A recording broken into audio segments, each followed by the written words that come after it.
বন্ধুরা, আমরা অনেক সময় হয় না যে কারোর জন্য কিছু করলাম কিন্তু তারপরে হয়তো রেজাল্টটা ভালো হলো না, ঠিকঠাক হলো না, মানে সেই মানুষটা হয়তো আমার সাথে খারাপ করলো, বা আমার সাথে কিছু খারাপ হলো, তখন আমরা অনেক সময় আক্ষেপ করে বলি যে এত করলাম তারপরে আমার সাথে এরকম করলো, বা এত করলাম আর এই তার প্রতিদান ছিল। এটা আমরা প্রায়ই বলে থাকি। তো একটা কথা ভগবান বলছেন, আসলে আমি প্রতিদিন সকালে তো স্পিরিচুয়াল প্র্যাকটিস করি, তোমরা জানো। সেখানে একটা কথা পেলাম, তোমাদের সাথে শেয়ার করি। এটা আমরা সকলেই বলি, ইনফ্যাক্ট আমিও বলে থাকি যে এত করেছি আর আমার সাথে এরকম ব্যবহার করলো। আসলে হয় কি, কেন বলো তো আমরা ওই ব্যবহারটা পাই, আমাদের সাথে কেন এরকম হয়? কারণ আমরা যদি কখনো কারোর জন্য কিছু করি, তার মধ্যে আমিত্ব মিশে থাকে, যে আমি করলাম, এই ভাবনাটা আমাদের মধ্যে কাজ করে। ট্রান্সফরমেশনটা কখন হয় জানো তো? যখন আমরা আমিত্ব মুক্ত হয়ে কিছু করতে পারি, তখনই আমাদের লাইফে ট্রান্সফরমেশন হয়। আসলে আমরা ভাবি কি, যখন যদি কাউকে এক গ্লাস জলও খাওয়াই, আমরা ভাবি যে আমি খাওয়ালাম। আসলে না, আমাকে দিয়ে ঈশ্বর ওই কাজটা ওই সময়ের জন্য করাচ্ছেন, আমি একটা মাধ্যম। ঈশ্বর সরাসরি আমাদের সামনে এসে দাঁড়ান না, তিনি কারো না কারোর মাধ্যমে কিছু না কিছুর মধ্যে দিয়ে তার কাজগুলো করান। এটাই হচ্ছে বাস্তব, এটাকে মেনে নিতে হবে।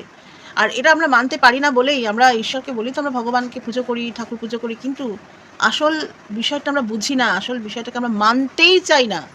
আমরা সবসময় এই ওর জন্য এত করলাম, এই তার জন্য এত করলাম, আর আমার সাথেই ব্যবহার করলো। এটা আমিও ভাবি, প্র্যাকটিক্যালি আমিও ভাবি, যে কারণে এত স্পিরিচুয়াল প্র্যাকটিস করছি, যাতে এইগুলো থেকে নিজেকে সরিয়ে আনতে পারি, এই ভাবনাগুলো যাতে মন থেকে সরাতে পারি।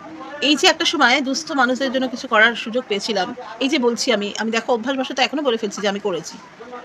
এগুলো আমি করিনি, অ্যাকচুয়ালি করেছেন ঈশ্বর।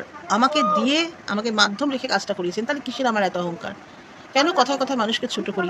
আমাদের অনেকেরই স্বভাব থাকে, অভ্যেস থাকে, যে আমরা কারোর জন্য কিছু করলে সবসময় চেষ্টা করি তাকে আমার গ্রিপে রাখার, আমার কথা অনুযায়ী সে চলবে, আমি তাকে হেল্প করেছি অতএব আমি যেমন বলবো তেমন তাকে চলতে হবে। এই ভাবনাটা মারাত্মক খারাপ। কাজে সেই যখন আমি কারোর জন্য কিছু ভালো কাজ করলাম, সেই ভালো কাজের রেজাল্টটা তখন আসে না। আসলে যত বেশি স্পিরিচুয়াল প্র্যাকটিসের মধ্যে থাকবো, যত বেশি ভগবানকে জানবো, সঠিকভাবে ভগবানকে জানবো, মানে শুধু পুজো আর্চা নয়, সঠিকভাবে ভগবানকে জানবো, তত বেশি আমি এগুলো থেকে মুক্ত হতে পারবো। তো সেই জন্যই বারবার চেষ্টা করছি যে নিজের লাইফকে কীভাবে ট্রান্সফর্ম করা যায়। তো এই যে কথায় কথায় সবসময় আমাদের একটা অভ্যাস আছে যে এই আমি ওর জন্য এটা করলাম, আমি তার জন্য এটা করলাম, এটা করি, আমিও করি, আমরা সবাই সাধারণত এই কাজগুলো করে থাকি। এটা মারাত্মক খারাপ। এটা করলে নিজেদের লাইফে কখনো ঈশ্বরের আশীর্বাদ আসে না। ঈশ্বর কখনো আশীর্বাদ দেন না, কারণ আমাদের মধ্যে ওই অহংকারটা কাজ করে যে আমি করেছি। আসলে আমরা তো করি না, করে ভগবান। আমরা মাধ্যম, আমাদের দিয়ে তিনি করান। তো সেইটা বুঝে নেওয়ার জন্যই এত স্পিরিচুয়াল প্র্যাকটিস, এত ভালো ভালো ভিডিও শোনা, সকালবেলা উঠে গীতা শোনা। এগুলো হচ্ছে শুধু সকালে না, অনেক সময় রাত্রিবেলাও আমি করি। তো বন্ধুরা, তোমরাও এই প্র্যাকটিসের মধ্যে থাকো, আস্তে আস্তে তোমরাও সব জানতে পারবে।